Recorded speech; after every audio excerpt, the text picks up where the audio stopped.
Esse tipo de imagem tende mais para algo confortável ou que causa ansiedade? O Skinamarink, filme canadense, confunde um pouco esses dois sentimentos. Cria uma atmosfera que parece quase uma memória antiga, uma lembrança de infância que vai aos poucos virando a memória de um pesadelo. Para dar um pouco de contexto, o filme é sobre duas crianças que acordam no meio da noite dentro de casa. Elas escutam o pai falando no telefone, dizendo que uma delas está bem, que nem precisou levar pontos. Eles exploram alguns cantos da casa tentando ouvir mais conversas ou encontrar alguém.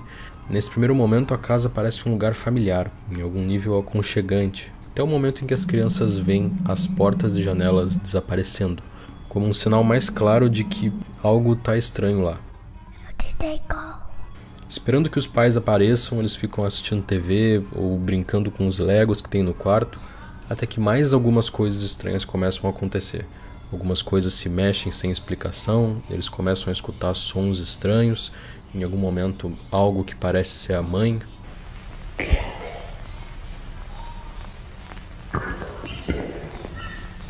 Essas coisas vão acontecendo num ritmo bem lento, os planos são longos, muitas vezes são estáticos e na maior parte do tempo não tem nada acontecendo na tela. É fácil se dispersar do que está acontecendo ali e o filme em parte conta com isso, com uma sensação de confusão ou de se estar perdido.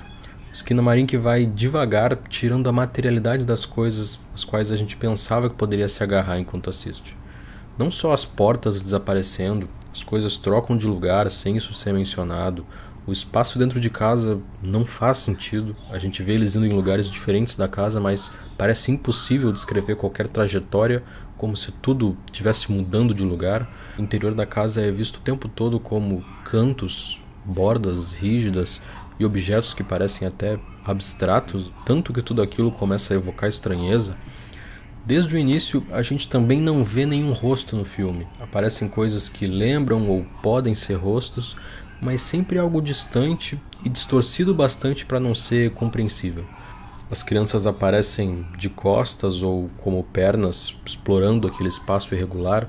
O pai e a mãe, que às vezes parecem estar lá dentro, às vezes não, aparecem como uma voz. A gente até vislumbra a parte deles em alguns momentos, mas são silhuetas estranhas, que se antes pareciam que trariam algum conforto ou segurança, acabam virando presenças ameaçadoras, irreconhecíveis.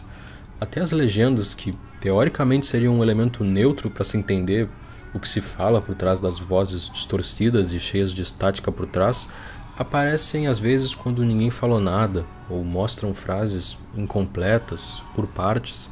Parecem mais um instrumento para confundir do que ajudar. A sensação é de que o filme vai cada vez mais tirando qualquer elemento no qual poderia se agarrar para fazer um sentido mais objetivo sobre o que está acontecendo. Qualquer elemento que oferecesse uma materialidade reconfortante naquele ambiente cada vez mais espectral.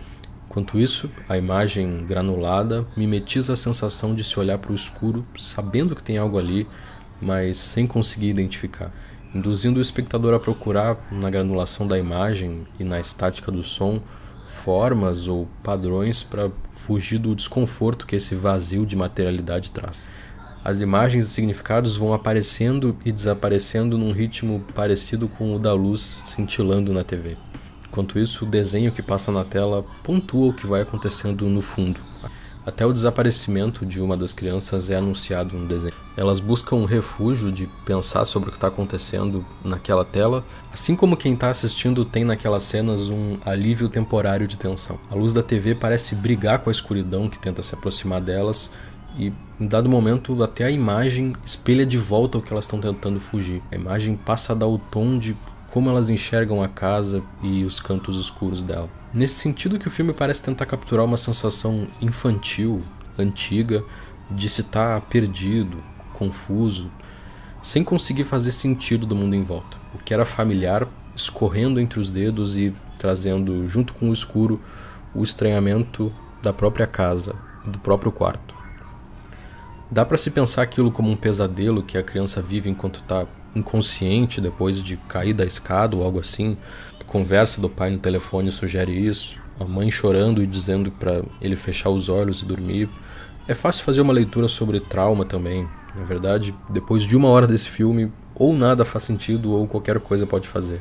Mas definitivamente é um filme que explora o medo no confinamento. Lembra muito as aflições específicas da pandemia, a solidão, a paranoia e o refúgio na imagem, na tela, com a repetição de uma rotina que vai se tornando irreconhecível. Em um momento do filme, chega a se sugerir que a criança está ali há mais de 1 ano. Quando eu digo que ele provoca umas sensações meio confusas, tem a ver com esse ambiente ambíguo que se cria entre nostalgia e estranheza. A imagem granulada de câmera antiga, o áudio de baixa qualidade, as falas às vezes sussurradas, os desenhos antigos, é uma estética de lo-fi que situa um espaço familiar da casa e é muito eficaz em se confundir com uma memória. A ideia de você estar sozinho no escuro, sem conseguir conversar com o pai, a mãe ou algum adulto, é um pesadelo universal de criança, e o filme explora uma sensação parecida com essa. O cotidiano repetido e cada vez mais estranhado transporta para esse lugar em que a sensação de impotência é parecida com a da criança com medo de olhar embaixo da cama. Lugar em que a solidão é sufocante, intercala do tédio à paranoia e faz do cotidiano uma prisão cruel. No fim, o filme parece mais um compilado de memórias e pensamentos ruins, nesse purgatório que fica passando tudo isso em loop. Com certeza foi um dos filmes de terror mais interessantes do ano, mesmo esse ano tendo sido bem movimentado no gênero. Comenta aí embaixo o que vocês curtiram assistir esse ano e o que ainda gostariam de ver aqui no canal.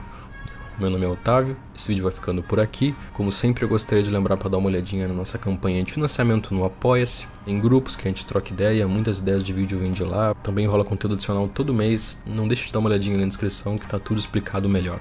Obrigado pela atenção.